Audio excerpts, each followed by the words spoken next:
The opinions expressed on the following sponsored program are strictly those of the host, guests, and callers, and not necessarily those of this station, its staff, management, or sponsors.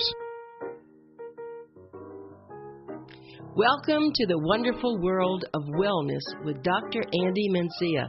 This medical program heard from 7 to 7:30 each Saturday right here on WSBR 740 AM is brought to you by the Adult and Geriatric Center under the medical direction of geriatrician Dr. Andy Mencia. Okay, well, we're here again. You know, it's almost April the 1st. That's April's Fool's Day, but it's not yet. My husband, I was saying when I first came on this morning, Dr. Mencia, that last year in my office they got me good. They did? Oh my God. What did they do? Well, you know, they know in my office, they know that I do not like my patient to be waiting. And I get very upset when I have a lot of room packed with patients, especially if they have like new patients. You know, you would need to take your time and talk to them. And last year, after lunch, I come down, and they have all the exam door closed with paper. And I say, what is this? It says, a lot of the patients, they have walk in and they come early. You have a few new patients. How many times I'm going to tell you, you don't do this, I'm going to file everybody. And I go to the first room, it's empty. The next one is empty. April Fool! Now, that is a good one. They got me good. What my husband does for me is he'll say, oh, my gosh, Anita, look what's in our pool. What? Nothing. You know, he gets me crazy. You know, and so this time, tomorrow is the 1st, right? I am going to be very aware that he's going to do something. No, he'll do something different. Yeah, right. Because, okay, well, let's just now talk about something that's really important. Something important. Something, you know, I had a patient that came to see me. And he went to his primary care doctor, quote unquote. And he said, you know, I'm having the urinary problem. And the doctor did a urine count and said, you know, you do not have an infection, so therefore I cannot treat you. But he was having symptoms, so he decided to come in because he listened to the station. And he decided to come in and say, let me get checked with Dr. Mencia. And I did another urine test before I even got the culture back. I noticed on the preliminary, you know, when you give a urine sample in the doctor's office, we take the urine and we run it right in the machine. Yeah, I don't know. I'm glad you tell me that because I give him. I have no idea what happens what they to do it. With the urine. Yeah, what do they do with that urine? Sometimes the patient asks me, why you need my urine? I said, because I'm thirsty. Hurry up. You're so bad. But we don't know. We take the urine and we run it in a machine right at the office so we can get a preliminary test that will come back. And then we send it for culture. And that get culture over 24 to 48 hours, and then we see how many bacteria are growing. Now, before we went on the air, I was telling you, some fool in the history of medicine decided that, you know, you need to have 100,000 colonies of bacteria so we can call it a urinary tract infection. So if you have 50,000, sorry, Charlie, you don't qualify. And yet you still really so you have still, it. you know, 50,000. If you're having symptoms, you know, I don't go by the colony count. You're having symptoms, I got to treat you. Okay, let's go back. Let's talk about symptoms. So someone comes in, or let's say someone's sitting at home now, and what is a symptom for them? Well, what this guy was having is called overactive bladder or urge incontinence. You're going to hear the word urge incontinence a lot. It's the same, they are interchangeable, the two names. You understand? He's talking to, wait, it's not me. You have to introduce you have a guest here. Up from the office. Overactive bladder, under training. No, Ina is here. And Ina, last 2 weeks, she's been doing the front desk at the office. And Great. She had been doing a marvelous job. Dobre utro, Ina. Dobre utro. How are you? Хорошо. Good. I'm teaching her some Russian. Oh, good. And he's good at it. So, overactive bladder is when the bladder starts to contracting and sending a signal to the brain with no sufficient amount of urine in storage. And the bladder is supposed to be a storage place, just like the large intestine in your colon. The large intestine is supposed to be a storage place. The small intestine is the one that is processing the food, sending a lot of water to dilute all of the product coming down from the nutrients, and then absorbing some of those nutrients. And as you go into the large intestine, then the water, the nutrient gets reabsorbed back into the system, and the large intestine become what we call a storage place, and then you go to the bathroom and you empty the storage place. The kidneys are the ones that are responsible for cleansing the blood.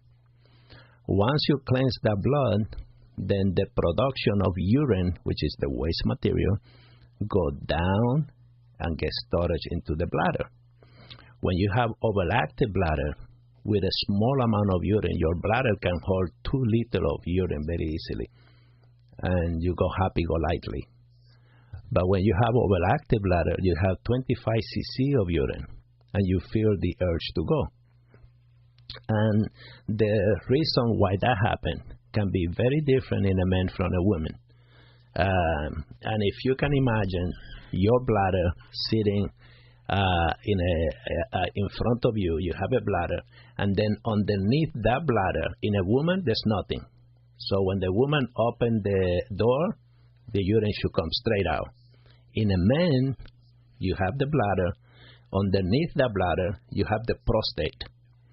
So you need extra outlet to go through the prostate, inside the prostate, right in the middle of the prostate.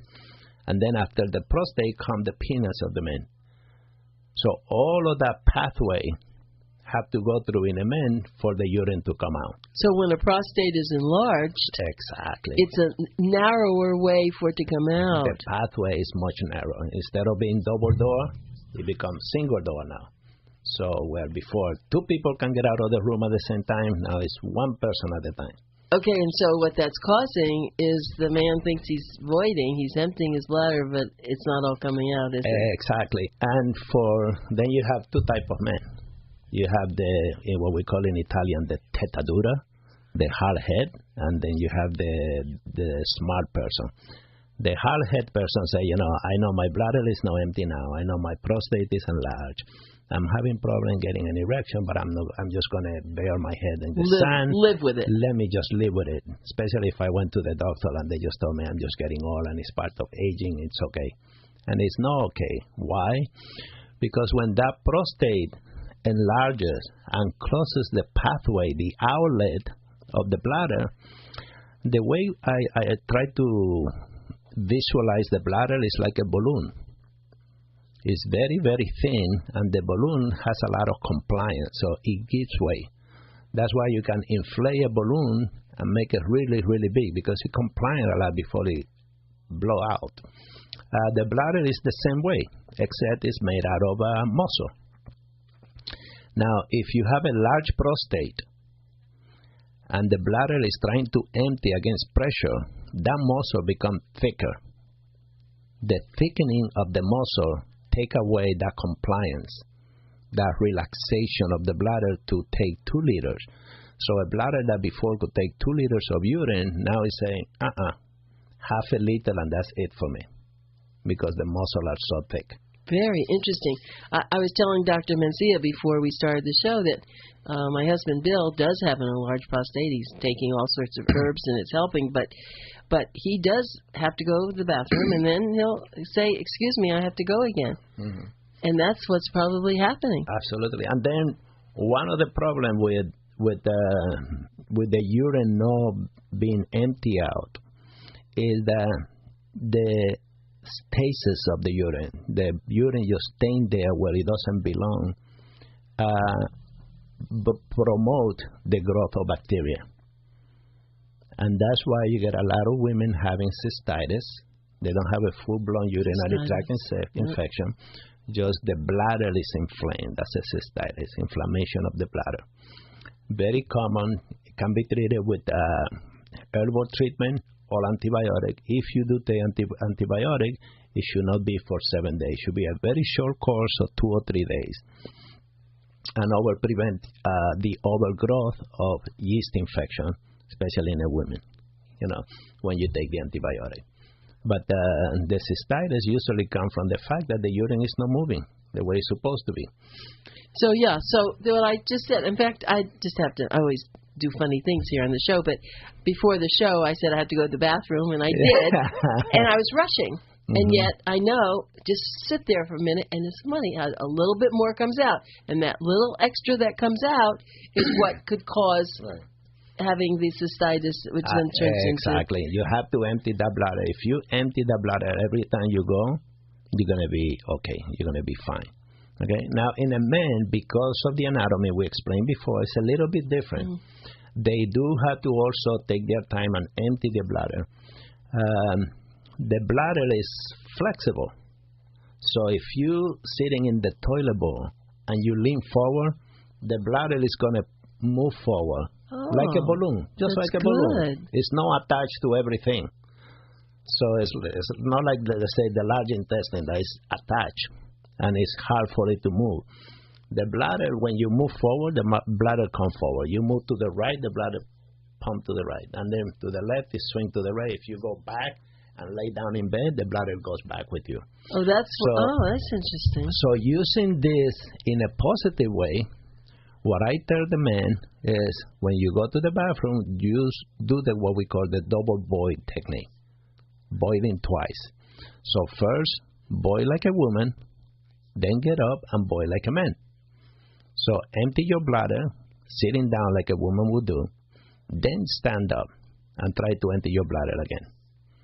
I thought you were wanting them to lean over, forward. When they are sitting down, they lean over because what you want to do is try to get all the urine out of the bladder. Right. If you get the urine out, the chance of infection minimizes. Now, when we say the bladder is here on top in the man and then the prostate, they are in very close proximity. They are touching each other. Then the large intestine, the rectum, is touching the back of the bladder and the back of the prostate. Having said that, if you see when you're having diarrhea or any kind of infection of the colon, the bladder get affected. And it's not that they are connected to each other, they just happen to be next to each other. Interesting. So any infection of one organ will affect the organ right next to it. Now, if the bladder has a cystitis in a man, and you have the cystitis and you ignore, you bury your head in the sand and your doctor told you don't worry about it, you don't have a full-blown urinary tract infection, you don't have to get it treated, and you go on with your life, that cystitis, because the prostate is so proximal, will give you prostatitis, which is now inflammation of the prostate. And chronic prostatitis... I've never heard that term. Wait a second. This is fantastic. Prostatitis. So and that's when the prostate now has an infection. When the prostate is inflamed by the bladder. Amazing. And so if someone's sitting at home now, how are they going to know that they have this? I mean, they have prostatitis? Yeah. Usually, it's get misdiagnosed as cystitis, prostatitis in a man. The reason it get misdiagnosed because the only way you would test is usually in the urine. They look at the urine and they stop there. What I do, I look at the urine in a man, and then I check the PSA, which tell me how the prostate is doing. When you look at the PSA of a man that don't have inflammation, it gives you a number. Let's call it 1.0. If that same man develop an inflammation of the prostate, develop prostatitis, that PSA can become 5, can become 4, can become 6. Really? Now they're going to say, oh my God, I think you have prostate cancer. Absolutely. Yeah, I was just going to say that. I think you have prostate cancer because your PSA have jumped from 1 to 6.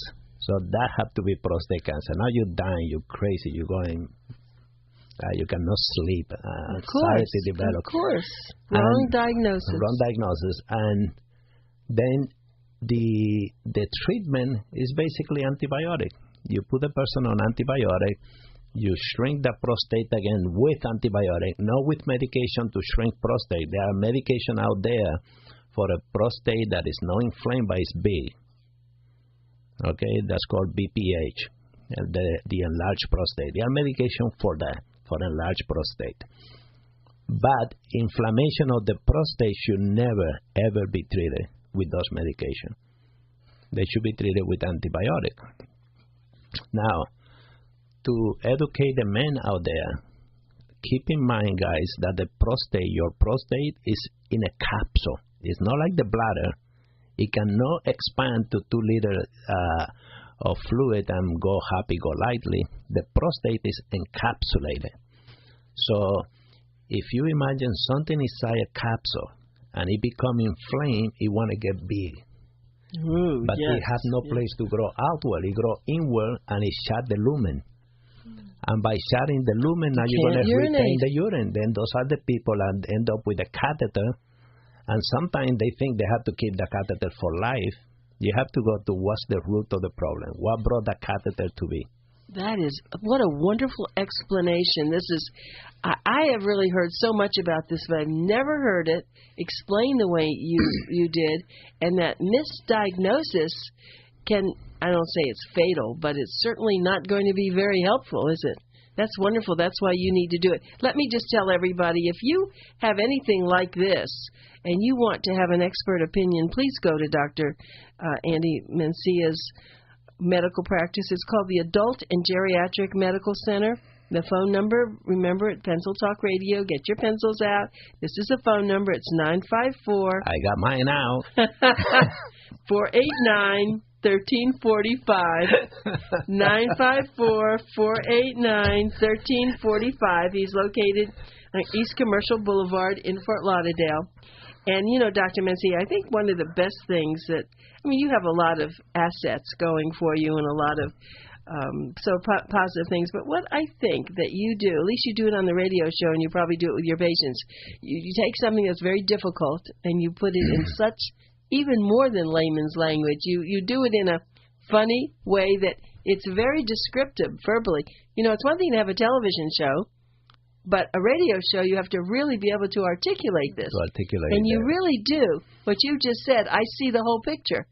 And so for those of you out there, I know it's painful. I mean, I've had urinary tract. One of my nurses, Sunita, she said, Dr. Mencia, you keep writing on all the walls. Yes, all the design, the different advertising they give us. Yeah. And then I show the patient, this is where you started, this is where you're going to do, and then it's wonderful. It's very important.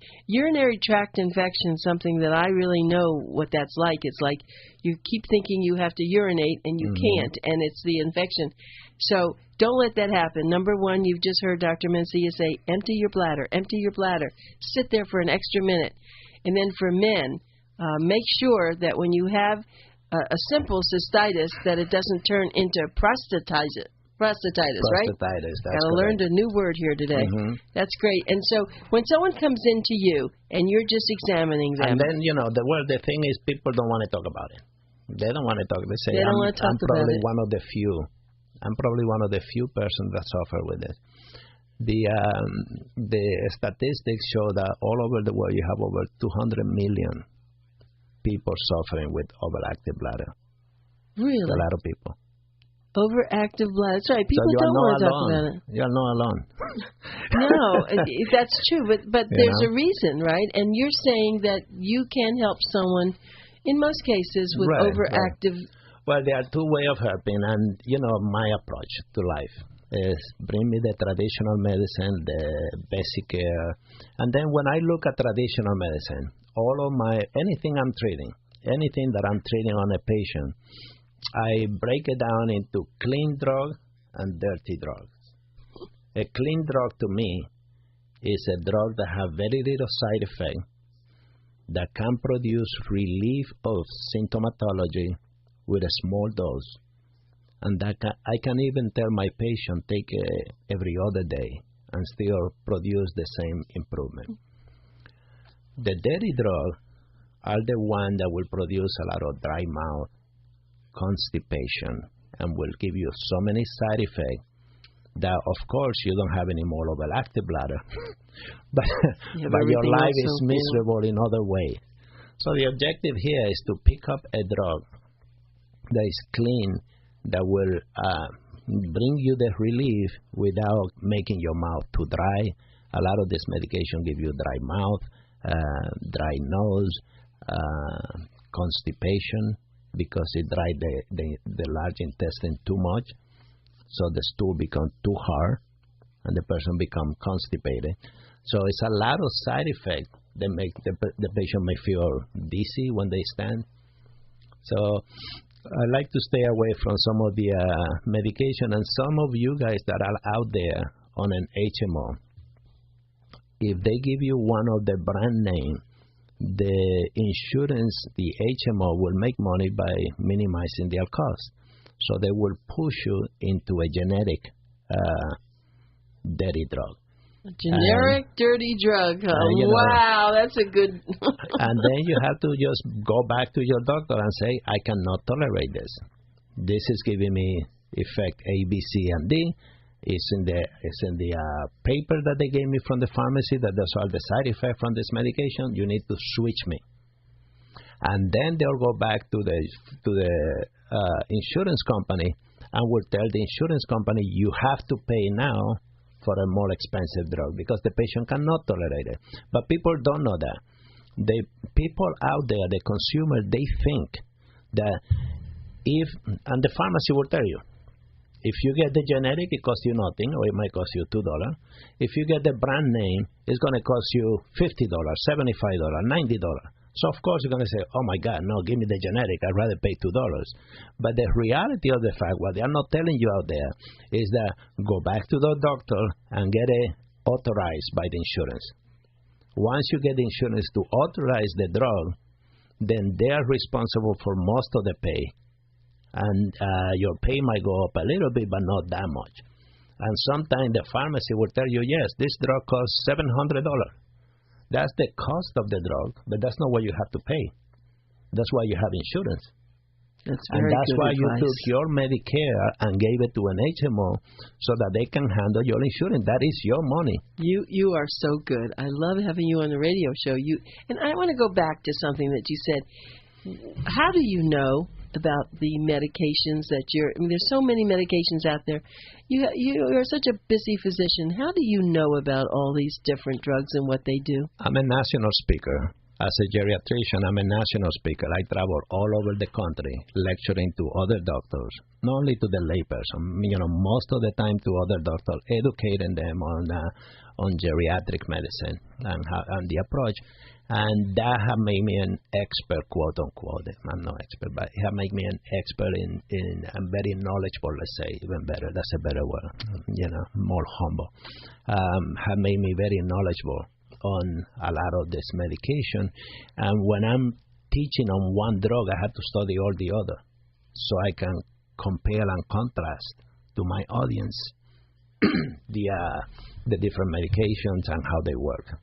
And that's how I came about to write my book on the kidneys, by lecturing to doctors about kidneys. Because there are a lot of medications that they say will treat the same thing. And what you're saying is some are more mild, and of course we see in advertising, you see all the, they tell you what it is, then they tell you all the contraindications. Let me tell you, if I own a pharmaceutical company, you know what I will do? I will want a medication that will treat the beginning of the problem, the middle of the problem, close to the end of the problem. It will treat the side effect, and I will give you so many drugs that I will become a multi-billionaire.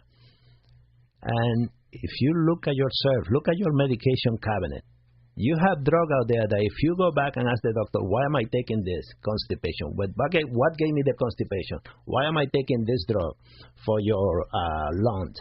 What are the side effects of this medication? It gives you constipation. So I'm taking that medication to treat the constipation. Why am I taking this thing? Oh, that's for your dry mouth.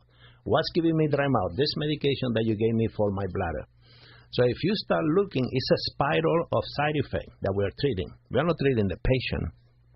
We're treating all the side effects produced by all these drugs. And the problem is, let's get to the root of the problem. If you're having hyperactive bladder, are you having hyperactive bladder because you are nervous? Do you need relaxation technique and no medication? Are you having hyperactive bladder because you just had a baby and your vaginal wall is a little bit weak and you need to do Kegel exercise to re-strengthen the vaginal wall, you don't have to take medication for the rest of the life. So whenever a symptom come about, you as a consumer, you need to go back and say, what did I do before the symptom came about to see if I can tie in the loose end and come up with the root of the problem. And that's what we are not doing in this country. We keep treating symptoms, and we're making all the pharmaceutical company billionaires. There's many things we can do with the natural treatment. Look at salt palmetto for the prostate. Salt palmetto has become so popular that now it's a lot of gimmick stuff out there called, quote unquote, salt palmetto. And all they have to have is sprinkle a little bit of salt palmetto. Or say, salt palmetto, this is my friend, piece of powder, this is salt palmetto. So we say we have salt palmetto. and sell it for a lot of money. This is amazing. This is amazing. My guest is Dr. Andy Mencia, who is the adult and geriatric, the founder of the Adult and Geriatric Medical Center. By the way, you did hear Dr. Rosemary, who was on. She is, of course, the dentist there. So they have a lot of people. They have podiatrists, a psychologist, neurologist. We have guess who's coming next week? The psychologist. Oh, great! I'm gonna be ready. And then the hypnotherapist is coming. It's gonna be great. so cool. You have to put on your sunglasses when she comes. That's right. She will hypnotize you. I'm ready. We're just gonna need an hour. And we are open on Saturday. Oh yes, very important It's to tell everybody. How many people are coming? We have 40 patients scheduled for today. 40 patients, and you have to admire Dr. Mencia. This is amazing. He works was working 5 days a week. Now he works 6 days a week, and he is happy because he knows he's really making a difference with people. Anybody listening to the show can 954-489-1345. Rachel is telling me to tell you the phone number. Okay, Rachel, I'll do it myself. We don't listen to him. 954-489-1345. We are located on 1608 East Commercial Boulevard in Fort Lauderdale, but don't Florida. drop in. Please make an appointment. Now with 40, you can can't handle. Drop in if you bring in sushi or something. No. But Dr. Mencia, it is absolutely wonderful to have you. As a matter of fact, the article that we're going to see in the April issue was written by Dr. Steve Coleman on hormones, which is extremely important, which we had last week. And we certainly hope that people will continue to listen. We are... Steve Coleman gave us his picture. He was 16 years old. We say, no. We are not putting that picture He's still pretty cute. I'll tell you, he's pretty cute. In fact, I have to admire you. I don't know where you get these gorgeous people. That you have the most beautiful people. Look, Ina, I know. That's what I'm saying. She was dancing over there.